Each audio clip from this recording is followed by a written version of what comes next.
Bueno, entonces, como les decía, ¿me escuchan? Como les decía, este seminario de alguna manera también lo conceptualizamos para poder responder a los puntos que nos interesaba y pensar también las personas que iban a participar, que como les decía, era gente académica, profesores, activistas, trabajadoras sexuales, etcétera. Y después ahora como más reciente surgió esa polémica en ese momento, también para nosotras era interesante pensar ese espacio polémico porque, claro, ¿qué significaba que en una facultad de filosofía un grupo de gente, digamos, rara, se juntara a pensar en esa facultad el espacio de lo anal, que ha sido históricamente, pues, desvinculado al espacio de lo racional? eh, Hoy en día yo puedo decir de que el cuerpo es la mente, o sea que una manera de producir un conocimiento también de colonial, no solamente desde lo anal, va a implicar el reconocimiento del cuerpo personal y por ende el cuerpo colectivo para la producción de conocimiento y establecer la relación entre una crítica cultural que busque, digamos, la dignificación de ese cuerpo, porque todo lo vinculado a lo corporal va a cuestionar automáticamente lo que se entiende históricamente como proceso de producción de conocimiento, porque el conocimiento en Occidente se sostiene en esta frase, entre otras cosas, pero voy a poner este ejemplo de el pienso, luego existo. Pienso, luego existo, o sea, quién piensa, desde dónde piensa y con qué piensa, con quién se acuesta esa persona que piensa. Entonces, parece que siempre la referencia se toma desde, se piensa con la mente en un cuerpo blanco, heterosexual, cisgénero y que está en Europa. Entonces, todo es lo que se entiende y se va a validar como, o más bien se va a entender como un conocimiento válido, es el conocimiento que se da dentro de esas circunstancias.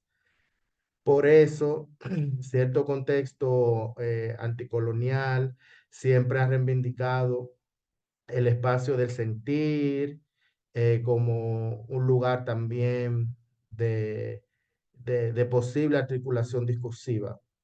No recuerdo bien esa frase de Andrew Lord cuando dice de que el amo o el padre piensa con la mente y en cambio la madre, la poeta, la negra, utiliza, no sé, los sueños o el cuerpo para la producción de esa otra cosa, que no es como este conocimiento del método científico, sino que es otra cosa que va a responder a unas necesidades más reales de las personas que piensan y no como esta acumulación obsesiva que ha tenido Occidente para decir quiénes son los intelectuales o cuál conocimiento es el conocimiento serio o científico. Entonces, la primera mesa de este seminario se llamó Poéticas, no, perdón, Tecnologías del Recto. ¿Por qué se llamó Tecnologías del Recto? Porque en ese momento estábamos reconociendo la obra de Leo Bersani con ese ensayo, libro potentísimo que se llama ¿Es el recto una tumba? Que de hecho es uno de los primeros textos que surgen dentro de un contexto contemporáneo y que va a sostener lo que hoy se conoce como los SIDA Studies. Entonces, ese posicionamiento lo llevamos a ese seminario en esa primera mesa que se llamó que si era el recto una tumba o tecnologías del recto. Yo recuerdo que en ese momento habían diferentes personas y una era activista y hablaba de su experiencia personal como persona adoptada sobre el abuso sexual que vivió dentro del sistema en Dominicana se llama CONANI, pero es como esta organización estatal que supuestamente vela por los derechos de los niños y las niñas. Entonces, hablaba sobre qué pasaba en ese orfanato en relación a un cuerpo o a una infancia y también lo que pasaba con los abusos y la relación con digamos, con el espacio de lo anal. Dentro de eso, entonces hacía un análisis a través de un texto desde su experiencia personal sobre lo que significaba para su corporalidad pensar, digamos, una infancia que tiene no necesariamente un encuentro con lo anal desde un espacio del deseo o de la exploración personal del cuerpo de esa infancia, sino a través del abuso que en ese caso se representaba dentro y desde una institución del Estado-Nación colonial. Eh, Un momento que Tito me está diciendo algo. A ver,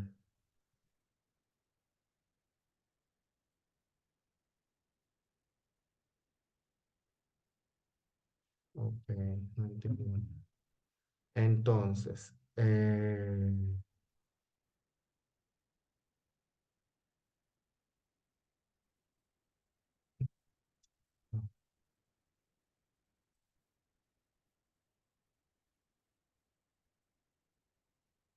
la otra mesa, eh,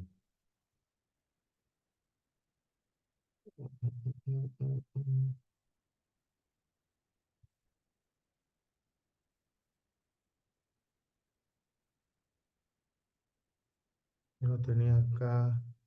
Bueno, la otra mesa la pensamos como un espacio de lo procto poético.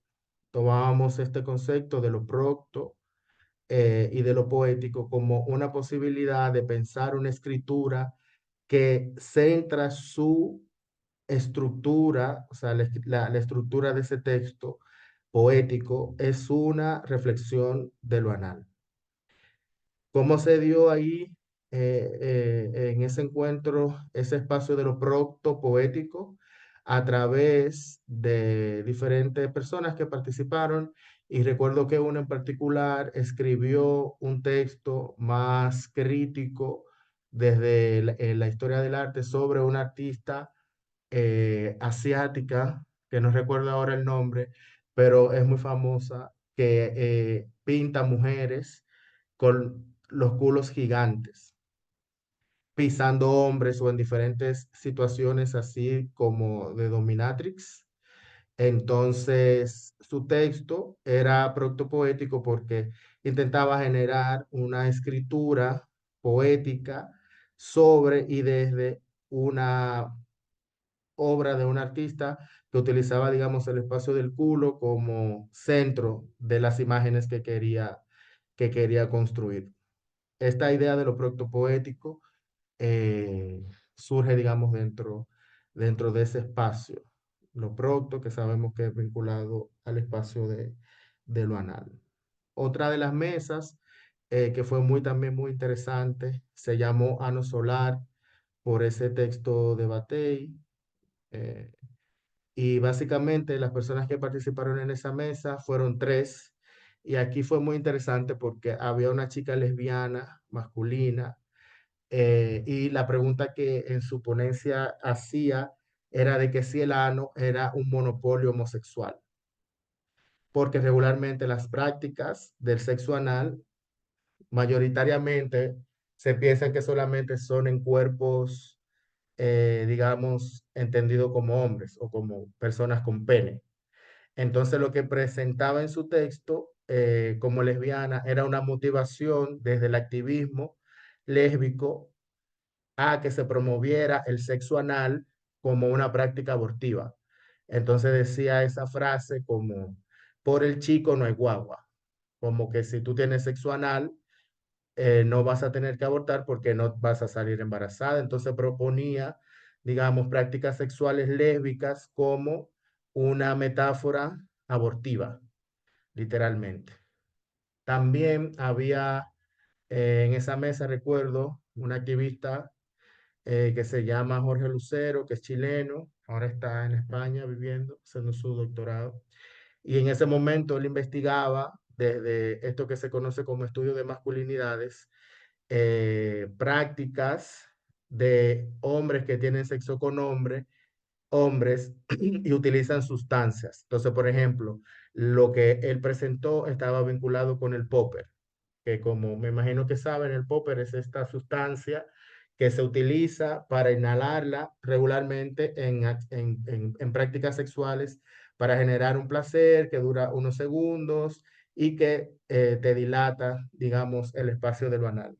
También en su texto recuerdo que hablaba sobre prácticas como el fisting y toda esta línea de pensamiento crítico Foucaultiana sobre el biopoder y el control de los cuerpos. Además, como las prácticas de fisting, por ejemplo, aunque hablaba de hombres que tenían sexo con hombres, no se centra la práctica, digamos, en la penetración del pene en el ano, sino se concentra, digamos, en cómo ese ano se dilata, cómo ese ano se abre y cómo también, él lo explicaba, funciona como una especie de esponja que absorbe y regularmente en esas prácticas, y daba como ejemplos, no se utilizaba el pene ni era necesario una erección, digamos. Entonces se generaba una crítica como a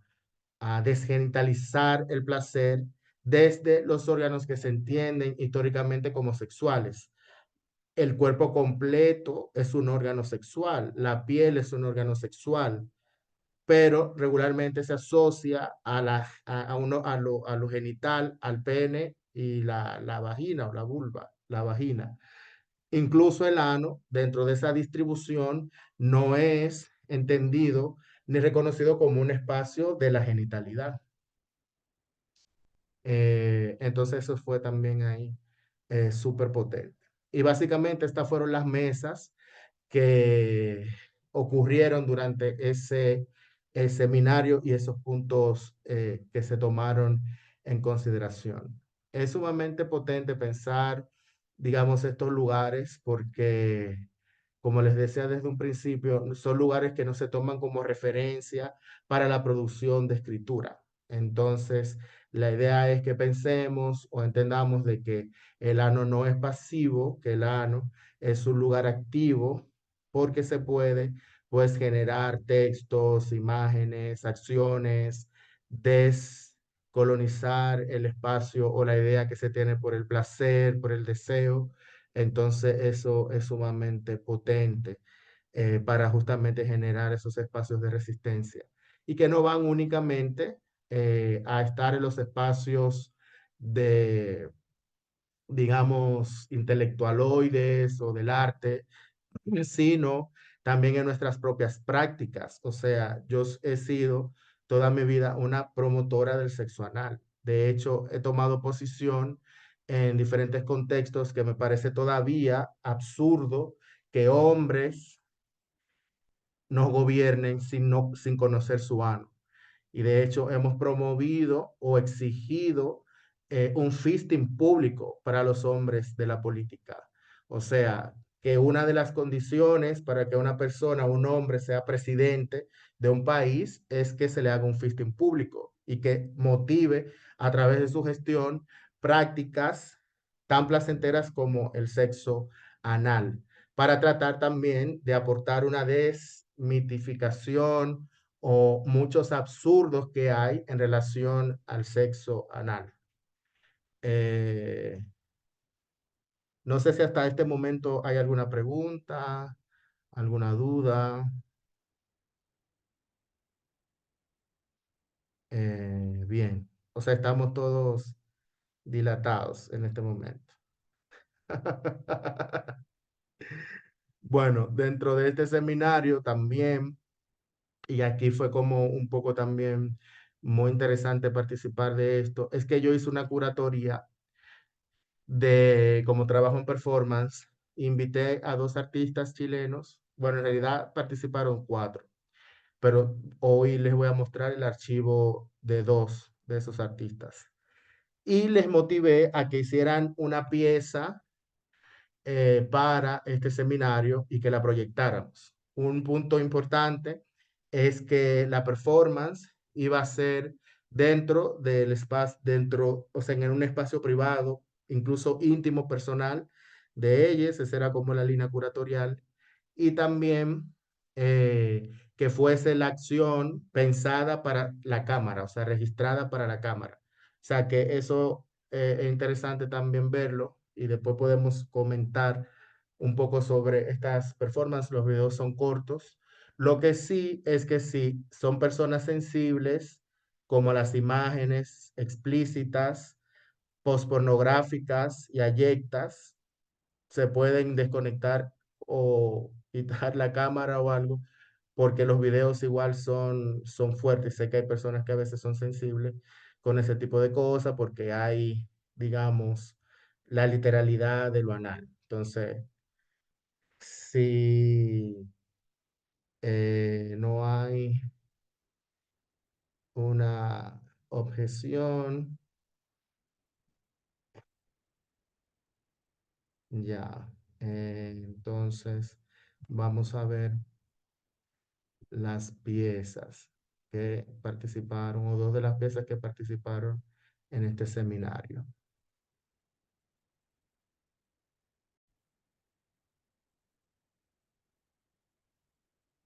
Aquí está la primera, se ve. Esta artista se llama Paula Milla, es una artista de performance chilena de origen mapuche, que en ese momento estaba comenzando a hacer performance. Ahora tiene una línea de trabajo muy distinta, muy distinta, porque ha seguido explorando más su lugar de enunciación como persona champurria, que champurria sería una forma de llamar a las personas de origen indígena mapuche que nacen en Santiago, en la ciudad de Santiago. Entonces, ha establecido una obra más vinculada con eso. Y esta obra ya no creo que haga este tipo de trabajos, porque obviamente este tipo de trabajos es más complicado, no sé, de que circule dentro de los espacios del arte contemporáneo. Entonces, miremos el videito. Voy a quitar la imagen.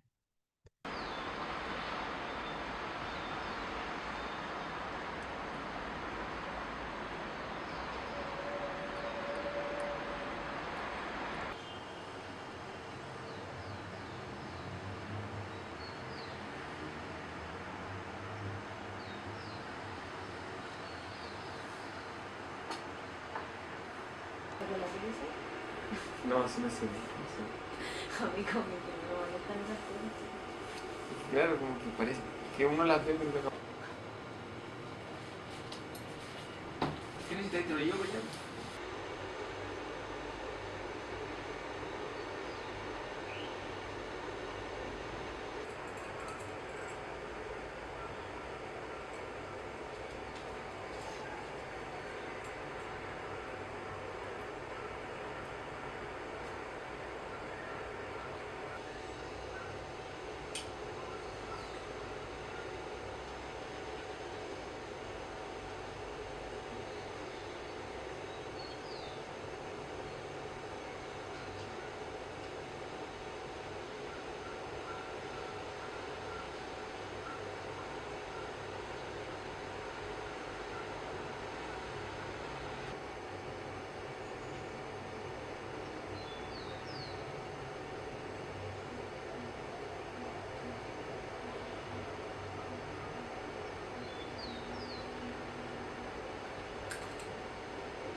No sé si alguien quiere hacer algún comentario, qué les pasó por la cabeza, por la cuerpa.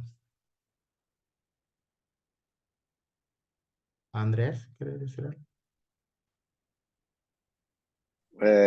Me encanta. También me hace recordar pues que las yeguasas de latinoamericanas, las Sí, chilenas que igual tratan de ponerse plugs anales y trabajar en la analidad, como me encanta, como, y además me hace recuerdo también cómo la pornografía gay está muy clavada a las imágenes y no hay estas imágenes, ¿no? O sea, más poéticas de lo anal. ¿No? O sea, vemos en el internet que el anal está súper explotado, pero hay otros relatos para contar, ¿no? Y me imagino muchos culitos. Candy. ¿y alguien había visto antes alguna performance de este tipo? Y algo que sí también me ha hecho recuerdo una persona de alguien que no, que lo hizo y me impresionó y digo que es una imagen hermosa y me gusta compartirlo. Es que comenzaba la perfo sacándose un rosario del culo y decía, me quito la culpa primero y de ahí hacía todo lo que hacía. Entonces, Ya, como, pero era un cuerpo blanco que ya lo había hecho antes y eso también pensaba yo, era como quienes utilizan su culo para decir cosas, ¿no? O sea, quién piensa y quién existe y quién usa su culo y qué dice a partir de ese culo, digamos. pero era una chica. Sí, Ah, alguien no binaria. ya. Es que hay una performance como fundacional, no sé si eso existe, pero como muy conocida de la congelada de uva, que es una performista mexicana, que ella hace, su performance fue justo llevarse un rosario, no, más bien se llevó como una escultura de de Jesús, creo que era, dentro de la vagina y luego llegaba después de todo el viaje y la performance era que sacaba de su vagina, sacaba esta estatua de Jesús o la Virgen, no recuerdo, y les dejaba como en esa acción poética, digamos, el referente o la referencia del mal, eh, literalmente ahí sacándolo desde su vagina. Michelle. Hola a todos. Yo vi uno, la verdad no recuerdo el nombre de el artista, pero igual era, tal vez si se los describo puedan como, si lo han visto puedan ayudarme. Eh, es un artista gay que literal tiene tatuado en el ano como un sol. Y Ah, ya, sí sé o quién es. sea, sí siento que ese performance es más violento, ¿no? Visualmente, porque hay mucha sangre, o sea, se tiene una peluca clavada en el cuero cabelludo con espinas, entonces se empieza a cepillar durísimo, como a tratar de enredarla, como que se hace un crepé enorme, luego se saca todas estas cosas que tiene, que le ayudan a tener la peluca clavada, entonces está como desangrándose mientras le llevan un tarro enorme de lubricante y él se hace un autofisting, ¿no? Y siento que ese performance fue de los primeros que vi como de ese tipo. No lo, obvio lo vi como en internet, eh, pero siento que es sumamente interesante porque está también este contexto del artista teniendo SIDA. Entonces, el que él use sangre y demás, como para este performance. Igual creo que lo hace con un tacón, o sea, como que hay variaciones. Ese es uno de los primeros y lo descubrí en un libro de una española que se llama Diana Torres. El Sí, libro se llama la, Terrorismo. la Justo conozco. ella pone como muchos links y muchas referencias de las personas que impulsaron o que también inspiraron su práctica performática, ¿no? Que también está muy anclada, no en el ano, sino en el fisting vaginal sobre todo. Sí. Eh, uy, es que no sé pronunciar el nombre, se me olvida. Es como Ronel. Yo busco el nombre, o sea, sé cómo encontrar el nombre, pero sí conozco ese artista que de hecho hace unos años atrás hizo un trabajo también en Nueva York con esta otra artista que les decía de México, que se llama La Congelada de Uva, que también ha hecho un trabajo muy explícito en relación a lo pornográfico. Y claro, también conozco a Diana, que está viviendo en México, y su libro también, Pornoterrorismo. eh, que habla sobre su experiencia viviendo en Estados Unidos y cuando escribe la palabra terrorismo en Google, trata como de hacer alusión de que le estaban como vigilando, como la policía fuera de su casa porque había escrito la palabra terrorismo. Entonces hace como una asociación entre el porno y el terrorismo, o el porno como una práctica terrorista, como una práctica del terror.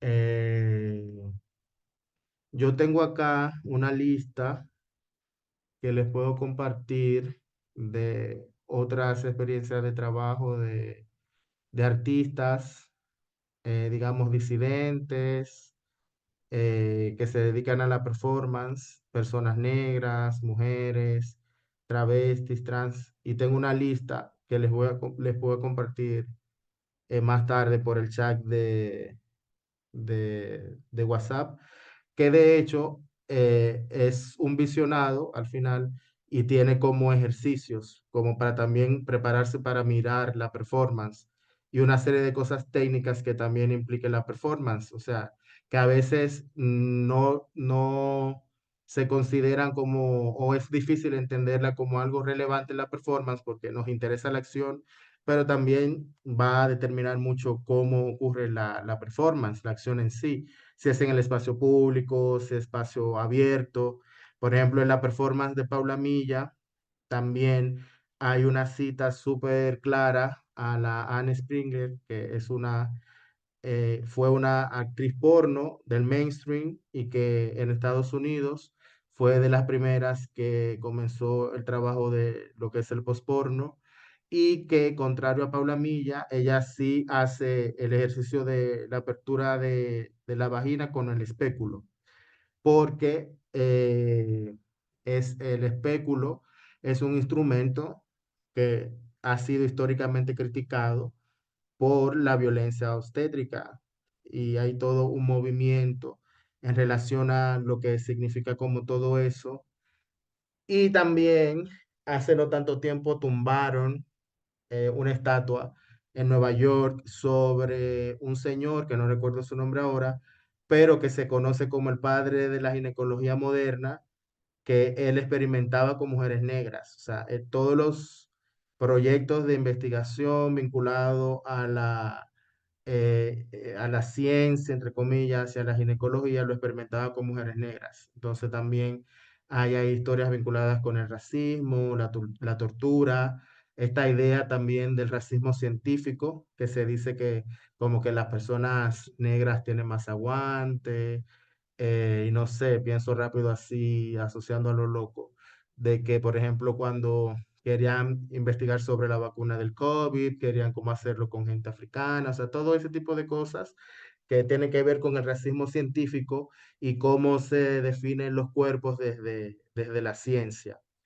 Eh, mencionas también a Nadia Granados, que es una artista amiga, artista colombiana, que también tiene un trabajo histórico súper potente. Y también en el caso del postporno, Nadia tiene eh, mucho trabajo en performance y video también. Hoy en día ha hecho como todo digamos, un performance así súper más elaborado que implica como una puesta en escena, un poco de cabaret también, y también hace alusión a todas estas imaginaciones de lo contrasexual y del posporno. Yo conocí a Nadia por su obra, pero luego en Costa Rica ella dirigió una residencia en la cual yo participé que se llamó Travestismos del Ayer y del Futuro. y armamos un cabaret. Y bueno, de hecho, yo les decía cuando vimos la sesión de Devenir Travesti o Escribir en Clave Travesti, esa performance también era una cita a Nadia. O sea que hay un diálogo entre, digamos, estas personas que les voy mencionando y también la experiencia particular. O sea, porque la Paula Milla era mi amiga en ese momento. La lista también de otros performistas que le voy a pasar son gente con la cual también hay una vinculación en épocas específicas o son referentes. Y es interesante también ver eso, cómo hay eh, una especie de mapa que existe con artistas de performance de diferentes generaciones, pues que también vienen aportando en los imaginarios contrasexuales y pornográficos, no solamente en el norte, sino también en el sur global, como en el caso de Nadia, las Pachacuir, en Chile hay mucho trabajo relacionado con eso, con La Hija de Perra, Irina la Loca, eh, ¿cuál otra gente? Eh, las yeguas del Apocalipsis también podrían entrar dentro de ese imaginario contrasexual. Y hay muchísima gente. eh, y muchas de esas personas pues están en esa lista y van a poder ver y el link y todo para que puedan ver parte de su trabajo. Vamos a ver otra pieza que se mostró en ese momento en la curatoría, en el seminario. Y aquí aparece también como una cosa muy explícita. Así que si alguna persona es sensible, como es el momento de quitarse la pantalla porque es fuerte. Y nada, podemos ver el registro de esta performance y sin afán como de poner a competir, pero sí quizás ver puntos de diferencia entre la performance de Paula Milla y de este artista que se llama Kelvin Magni, porque es un chico cis, gay, y bueno, y lo que hace, aunque está centrado todo en lo anal, pues también opera de manera distinta su acción.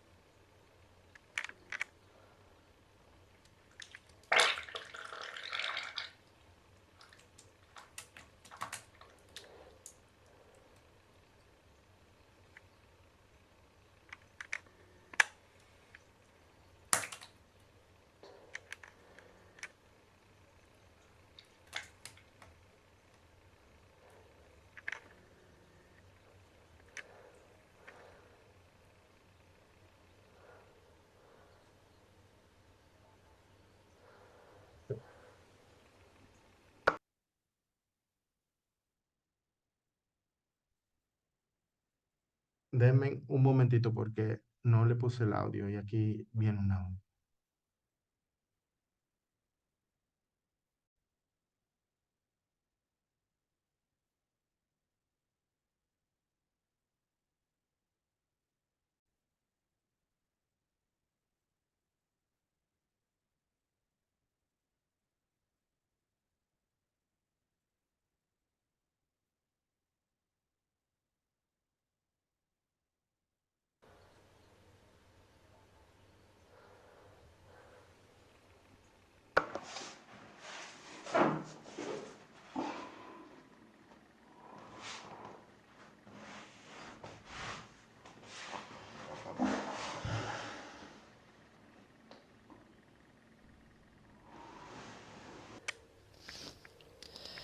Ano territorializado, invadido, colonizado por gusanos, parásitos. Todos se mueven, bordeando el orificio, estimulando los puntos terminales de nervios que me dicen y dan ganas de cagar, de expulsar, de excretar. Pasé del ano, en mi relación y objeto como absoluto escritor, al protagonismo absoluto. Guerra contra los parásitos, ahí no los quiero. Te amo, te ano, productor de placer, engullidor absoluto, monstruo, monstruo. monstruo, uo, uo, uo, uo, uo, uo, uo, uo. Anos limpios de vitalidad. La muerte. ¿Qué más muerto que los parásitos invadiendo la pudrición? Vida en un sitio de pudrición, de desechos. ¿Hay más muertes que en el ano? Sí, la vida que ahí puede subsistir. Sitio de placer. Hasta las manos y la mandíbula se me duermen de placer anal. Extremidad extensora. Continuidad de oscuridades. Parásitos que se mueren a la luz solar y al oxígeno cotidiano. Lo que sale del ano es propio, pero es el exilio, el autoexilio, es una expropiación de carnes, de fluidos, de haceres, conducto digestivo bocanal, localización trasera y baja, qué peor que lo que está atrás, qué peor que lo que está abajo, habitar e invertir la lógica del acceso, combinar lo trasero y lo bajo como sitio jerárquico para una práctica, acción de culo, comenzar una práctica sexual anal, despertándola, volverlo una pulsión, pulsión de deseo, de información, de acción. Yo soy mi propio experimento, he ahí los gusanos en mi ano.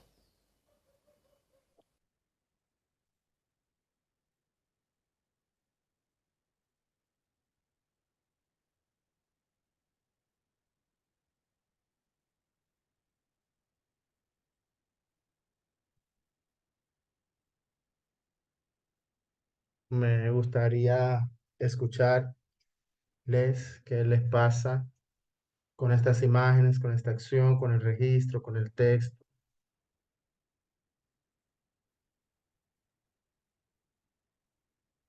En este caso, él tenía un bicho, una bacteria Oxyriaxis. Al final salía el nombre, no recuerdo.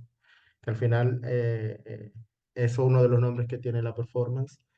Y claro, hace alusión a todo este proceso también que existe, digamos, dentro de los hombres que tienen prácticas sexuales anales en relación a la higiene, el miedo a la transmisión y a todo esto vinculado literalmente con las heces, como que el terror de las heces, y pareciera en lo que él dice, pues que reivindique ese lugar posible porque al final es lo que somos, pero también al generar esa escritura poética y crítica a ese espacio de lo ayecto, pues va a darle, digamos, otro lugar a ese lugar, valga la reiteración, o a ese orificio, a ese espacio. Y eso siento que es interesante en su performance. No sé si alguien quiere decir algo al respecto. Sí. A mí como que me recuerda a, bueno, un poco esta última más que la anterior, a la educación anal de mi vida, ¿no? Como siempre muy relacionado a lo sucio y, y muy relacionado con el dolor también. También puede ser porque fui socializada de mujer, entonces como que ahí hay todo un peso que no sé si también pasa con a quienes socializan varón. Yo creo que al menos donde fui criada no era tan así, pero como que si quienes son feminidades no cagan, no se tiran pedos, ¿no? Entonces cada vez que algo de eso orgánico iba a suceder, había mucho dolor, o porque te lo aguantabas, o porque no querías hacer ruido, o porque, no sé, ¿viste? O porque mismo el contacto que tenías, o era hiperhigienista, o cero contacto, entonces eso también generaba, no sé, por ejemplo, también con las menstruaciones hay mucho dolor, y como un encuentro anal de consciente y ya tipo a mis 30 largos, mucho más grato, placentero, también como un encuentro de prácticas sexuales más conmigo misma que con otros, entonces como que una como amigarse con eso, ¿no? Pero esta última performance me hizo acordar a todo eso y a que si bien yo creo que en cada socialización hay algo de tortura con respecto a la educación anal, a mí en lo personal, y creo que está relacionado con eso de haber sido mujer, me trajo dolor. Y sin embargo, cuando vi a la primer performance, no me transmitió dolor, para nada. Y sí la experiencia ginecológica de usar el espéculo, sí, pero como lo mostró esa persona, no, para nada. De hecho, mucha intriga a qué se siente que se te abra tanto el culo. Nada que ver a lo otro, ¿no? Que me transmitió mucho más enseguida como rigidez y bueno, y también eso, que la práctica sexual anal, al menos en lo que yo, en la percepción de lo mujeril, es dolorosa. Siempre te lo transmiten así, que te va a doler, o que te duelen, o que te rompen el culo. Está también esto, ¿no?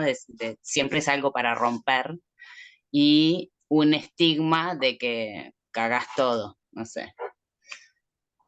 Pero bueno, estuvo bueno tener este contacto así. Sí.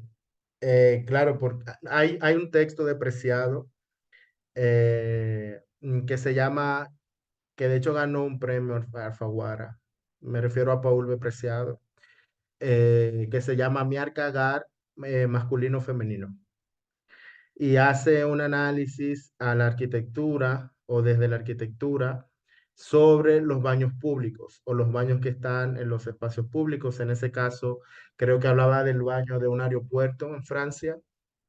Y no es casual que la arquitectura opere también como un espacio de dominación o de definición o confirmación de la normatividad del género, de las prácticas y de cómo nos relacionamos con nuestras corporalidades, porque como saben, la arquitectura es el arte, digamos, que contiene todo, es una especie de extensión del cuerpo. Entonces, en ese ensayo hace alusión y demuestra por qué no es casual de que en los baños que son socializados para hombres, el espacio de hacer pipí, de orinar, está a la vista de todos en el espacio público y se hace de pie.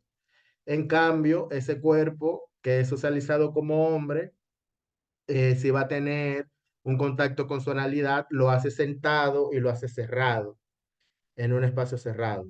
En cambio, un cuerpo socializado como mujer, con vagina, va a tener su contacto tanto desde lo anal y lo vaginal, sentada y en el espacio privado, porque eso no puede salir al espacio público y hasta ahí está el disciplinamiento del género y las lógicas de la dominación cis heteronormativa. O sea, tampoco es casual que los temas trans, la gente TERF y toda esa gente rara, como que quieren siempre decir que no sé, una persona va a transicionar porque quiere entrar, literalmente así lo dicen, a abusar o a violar en el otro baño. Es como una cosa súper loca. Y en ese texto de Preciado, aunque no habla mucho de eso, lo que dice, claro, no importa la cantidad del mojón, no, o sea, del tamaño del mojón, no importa la cantidad de orina, o si la orina es de un color o de otro color o lo que sea, lo que importa es ir al baño a hacerse el género. Entonces, constantemente nos están haciendo el género. Por eso debe de ser intervenido a través de prácticas en este caso estas prácticas artísticas, pero también en las prácticas cotidianas y cómo también nos vinculamos con nuestra genitalidad y nuestra sexualidad. Y siempre es como en ese espacio del calificativo, también una práctica sexual anal en un cuerpo con vagina, lo que dicen es para qué vas a usar el ano si tienes una vagina. O por ejemplo también cosas que recuerdo de ese seminario, que se decía que las chicas de clase alta comenzaban su actividad sexual a través del ano para quedar vírgenes hasta el matrimonio, como que daban el ano antes que la vagina. O por ejemplo, en las prácticas sexuales de personas con pene, que por ejemplo si tú tienes sexo anal, y tú pones el culo, tú eres pasiva y te asocian con lo femenino y eso dentro de la comunidad tiene un significado de inferioridad, etcétera, etcétera. Por eso, reivindicar el ano como un espacio activo, no pasivo, también es importante. Michelle. Justo estaba pensando en lo que acabas de decir, como se, como si hubiera un espectro donde lo que va para adentro, o sea, a mí me llama mucho la atención en el primer performance el uso de un instrumento que igual, al contrario de Tecita, yo sí sentí, o sea, como me imaginé que se sentirá un espéculo si en la vagina, que es donde normalmente para las personas que tenemos vagina lo introducen, y es doloroso y es frío y todo eso, o sea, me imaginé como que igual es súper doloroso en el ano, pero me llamó mucho la atención que tanto el ano como la vagina son cavidades, ¿no? Entonces, recordan, o sea, como uniéndolo a lo que mencionabas de que las personas con pene es más como que un espacio en el baño abierto, e igual también como que el hecho de que el miembro o que un miembro esté afuera, ¿no? Como el pene, que sea un miembro externo, siento que también tiene una connotación muy fuerte, ¿no? Como que justo lo que decías, ¿no? Como, no sé, me pongo a pensar que para las personas que han sido socializadas como hombres, el penetrar con un miembro externo, o sea, en este caso el pene, es como no asumir una práctica que se considera como dentro de esta sociedad heteronormada, no normal, ¿no? Entonces, como que, no sé, me llama mucho la atención pensar esto de cavidades, ¿no? De algo que va, o sea, o que que llega dentro del cuerpo. Y por otro lado, también me gusta como, o sea, como en el segundo performance me impresionó. No sé si la palabra es impresionar, pero creo que como el hecho de que muestre este desecho, ¿no? Que muestre las heces, que muestre todo, porque también creo que hay una práctica, como tú y Tecita mencionaban, como súper higienista, ¿no? En torno a las relaciones sexuales anales, o sea, siempre es como, y tienes que limpiarte, y tienes que hacerte como un lavado colónico antes, y a lo mejor no comer, no sé qué, y, ¿no? Como todo un ritual que es no percibir que tenemos todos estos fluidos y todas estas cosas que implica un contacto, un encuentro sexual, ¿no? Como la saliva, pues los fluidos eh, que humectan, ¿no? Ajá, que humectan, por ejemplo, la vagina o el esperma o el excremento o la sangre, ¿no? Que todo puede estar presente, y que entonces desde esta educación sexual pornográfica donde todo está ultra higienizado, nunca se ve eso, ¿no? Y cuando se ve es porque ya es como una variante tal vez más perversa, ¿no? Del sexo. Entonces ya tienes un fetiche, ya te gusta ver como Mm. el excremento, la orina, ¿no? O sea, ya es como más, ajá, no entra dentro de la norma. Entonces, y creo que acompañado con el texto me gustó como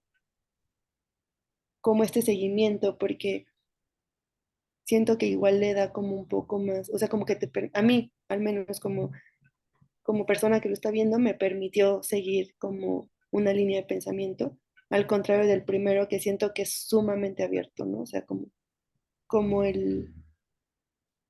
ajá, el significado que ha abierto para todos. Pero ambos me gustaron mucho. Qué bueno. No sé si hay alguna otra intervención con respecto a estos trabajos. Eh, Estamos casi en el tiempo, pero quiero mostrarles eh,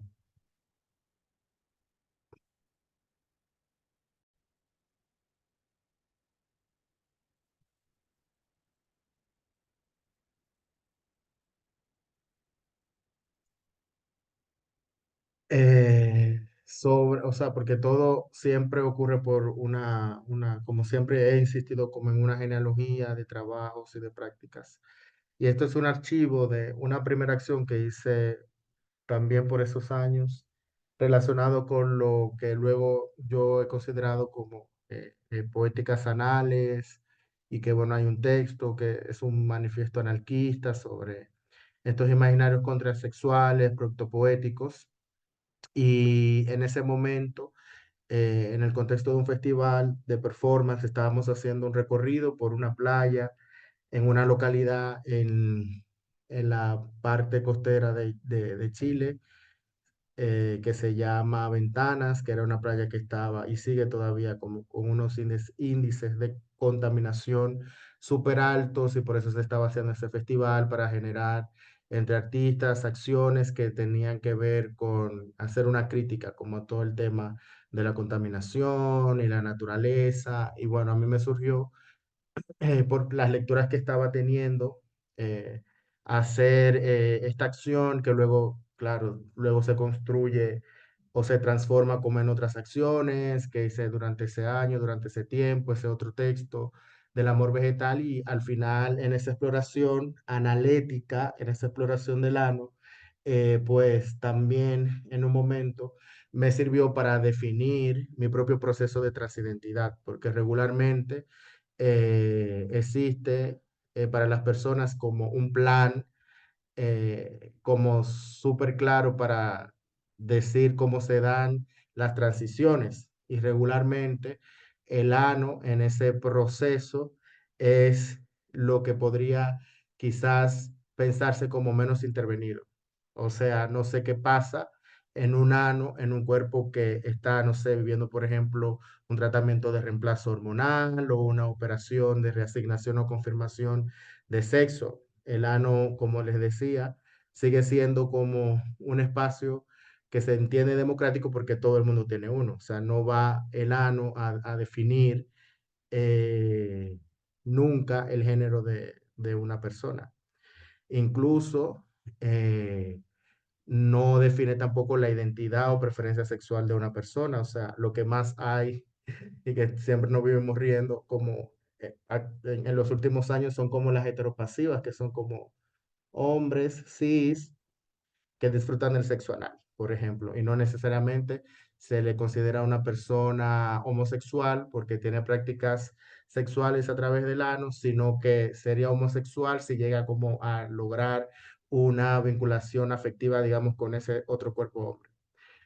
Pero este video, que lo voy a adelantar un poco, igual lo voy a mostrar así como rápido, pero yo les voy a compartir el link para que lo vean con más detenimiento. Y luego les voy a compartir, para cerrar la sesión, la lectura de este texto del amor vegetal, que también les voy a compartir para que lo puedan revisar con más calma. Hay que está cargando un momento. A ver si yo le doy a actualizar.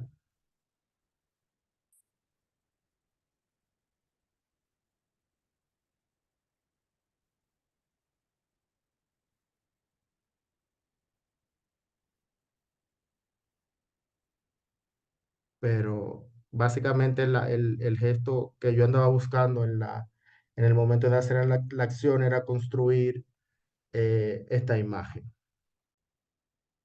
que de hecho esta imagen es una imagen que surge de esta performance que vamos a ver así rápido, pero es una imagen que luego yo he expuesto en diferentes contextos, impresas como foto o como instalación, a través de diferentes, digamos, formatos.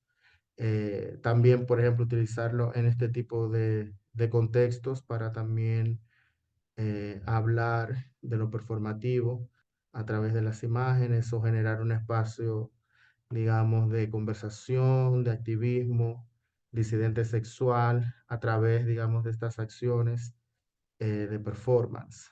Entonces, aquí está.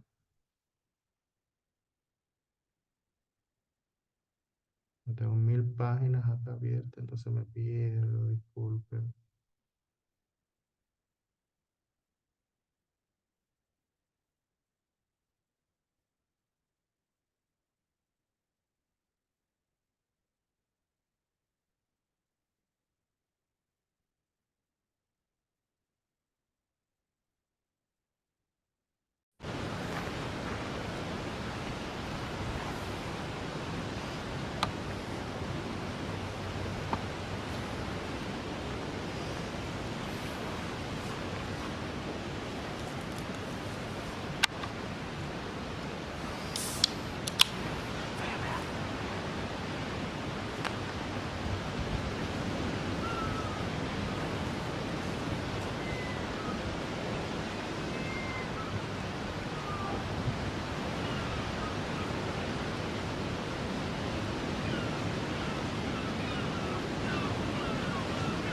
Hasta aquí hemos planteado la hipótesis de que el rechazo del sexo anal pasivo entre los hombres héteros tiene que ver con cierto ejercicio del poder, con apurar un lugar de superioridad, de dominación.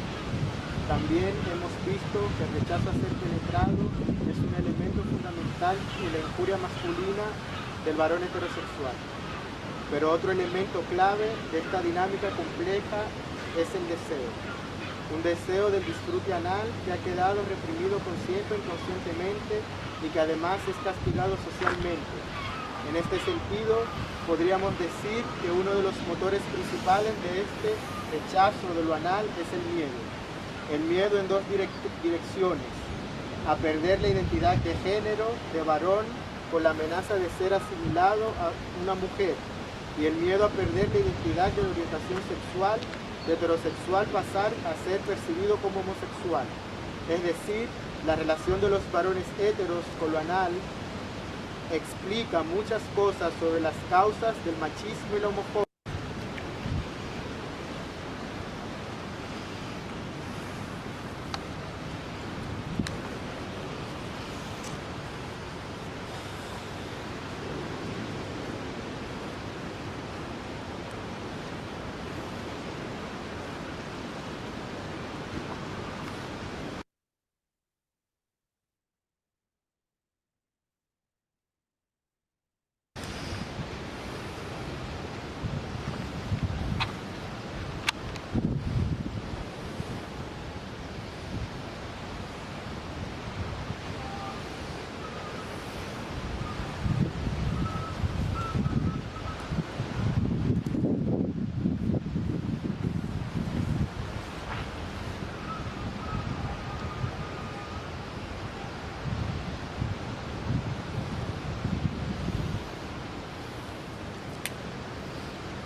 Yo igual se lo voy a compartir el link ahora mismo por acá para que después lo puedan ver con más tiempo.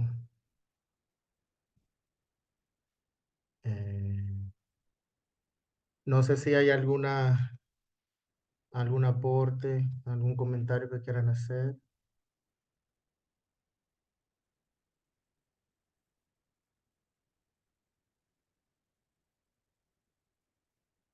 Pregunta a los tigres que les gusta que le hagan tierrita. ¿Cómo es hacer tierrita, Ana? Hacer tierrita es el acto de manosear el área, manosear, besar, meter dedo, todo eso. Ya, Y después dicen, no, yo soy hétero, no, que tú me hagas eso. ya. Dicen,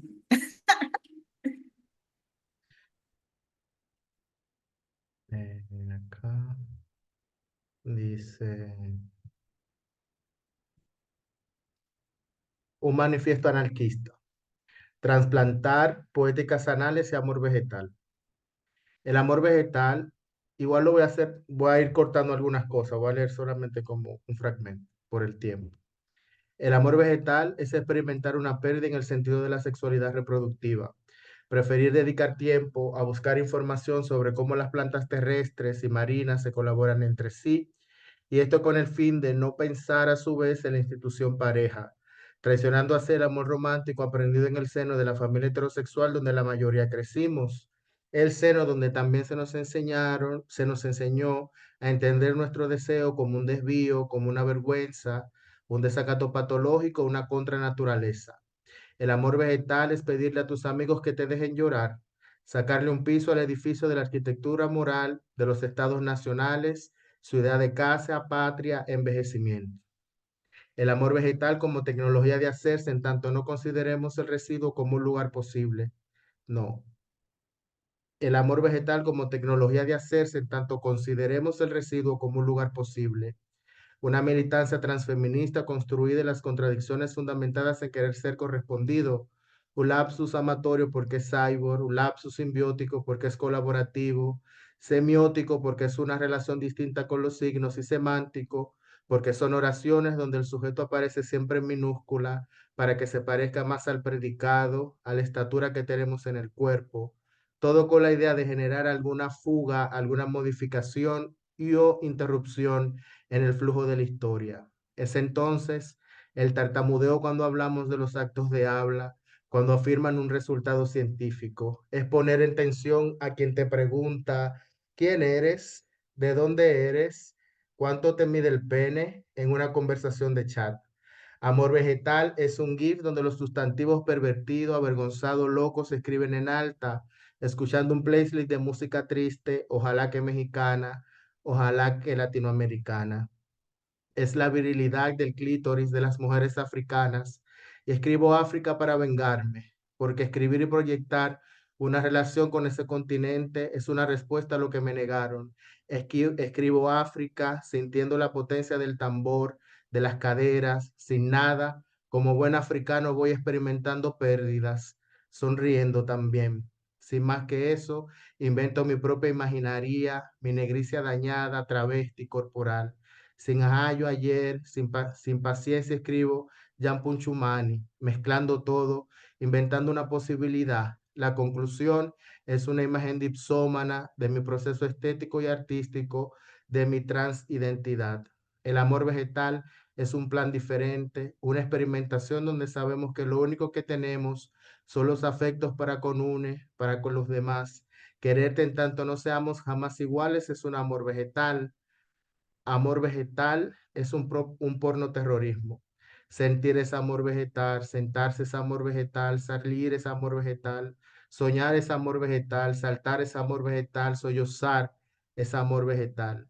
Decirle adiós a la rigidez heterosocial es otra tecnología necesaria para la comprensión del amor vegetal, porque la rodilla es un dildo, la cabeza es un dildo, el pene, la vagina es un dildo, donde se gestan y producen los fluidos, donde caminaremos cayendo enfermos de sífilis, sin embargo, felices y tristes. La bipolaridad es un amor vegetal. cada ano es creer que es posible terminar con el imperio dualista y una propuesta vital del amor vegetal, inventar una ética marica, negando la homosexualidad y la psiquiatría, inventar una ética amistosa que no le niegue a las mujeres y a las trans una reivindicación histórica. El amor vegetal se está creando. El amor vegetal es una interpretación del presente, una reflexión pasional de transformación semiótica y semántica, un lugar para escribir en difícil, un programa nuevo de rechazo a la inclusión perversa de la sociedad del consumo, es más bien un regalo de signos que no tienen que ver con la producción de dinero. El amor vegetal se resiste a la identidad, aspira a una relación simbólica donde el ritual se materialice tomando y bailando, con un espacio donde el sujeto subalterno hable, donde la subjetividad trans hable de la contradicción de poner la vida y la muerte como premisa política.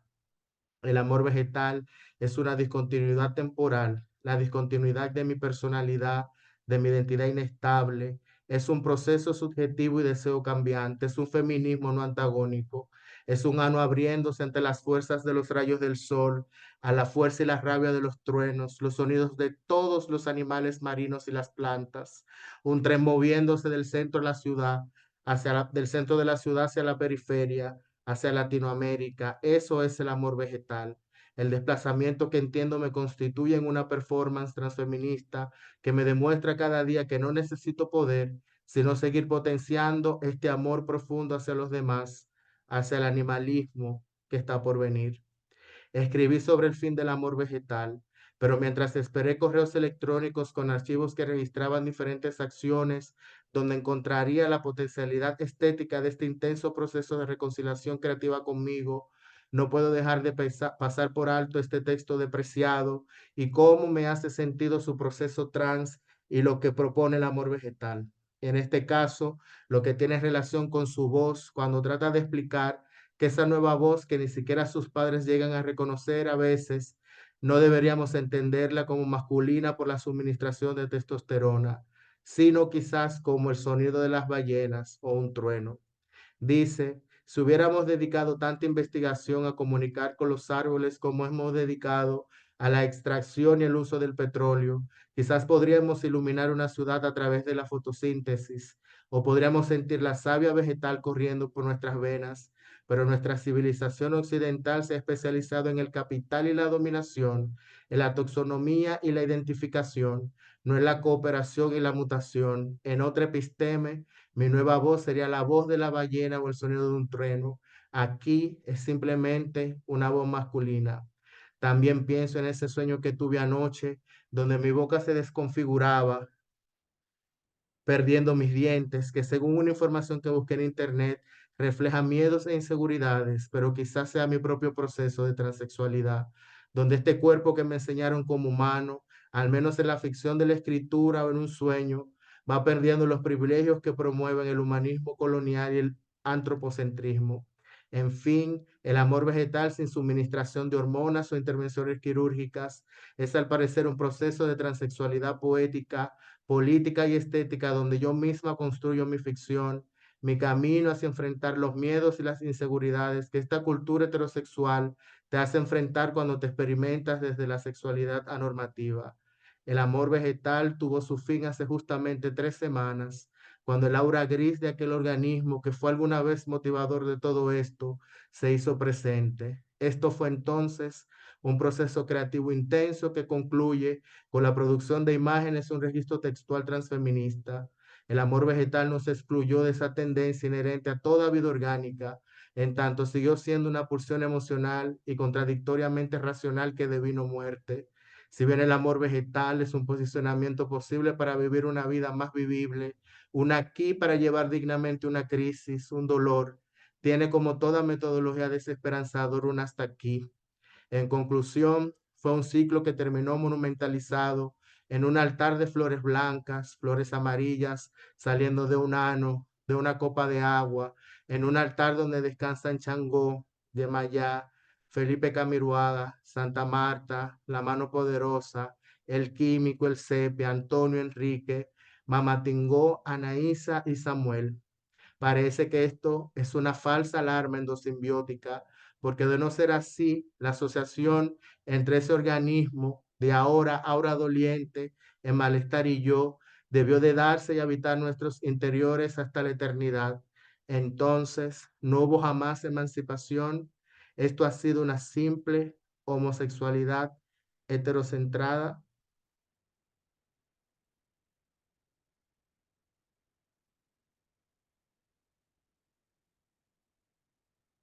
No sé si hay alguna duda, algún comentario, alguna cosa que quieran aportar en esta parte de cierre.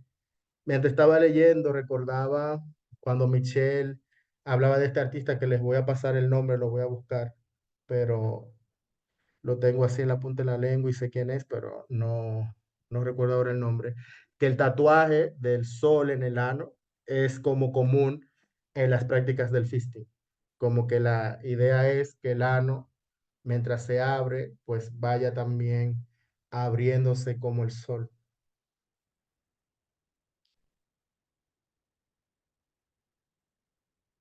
No sé si hay alguna pregunta, algún comentario.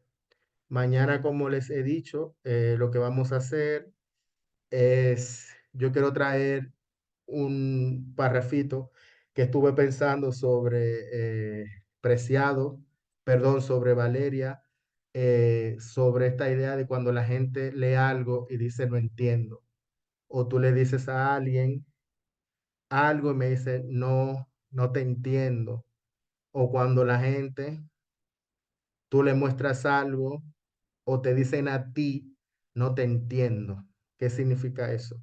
Y luego, pues cada quien, o sea, cada una de ustedes, pues va a leer su texto y lo vamos a socializar acá colectivamente, sin afán más que pensar el ejercicio como una articulación diferente a lo que regularmente se piensa como de lo que va un taller de escritura, porque regularmente es como siempre una cosa de una redacción o que tú escribes algo y te lo corrigen. Aquí no existe eso. No sé, al menos yo no trabajo de esa manera. Hay muy poco tiempo y mucho que vivir para escribir, porque hay que vivir para escribir. Si no hay alguna duda o algún comentario, pues estaríamos por hoy. Nos encontraríamos mañana en la última sesión. Bueno, quedo pendiente de enviarle todos los links que le dije y si se me olvida algo, me lo recuerda, por favor. ¿Vale? Ya, bacán. Chao. Muchas gracias, bye. Bye.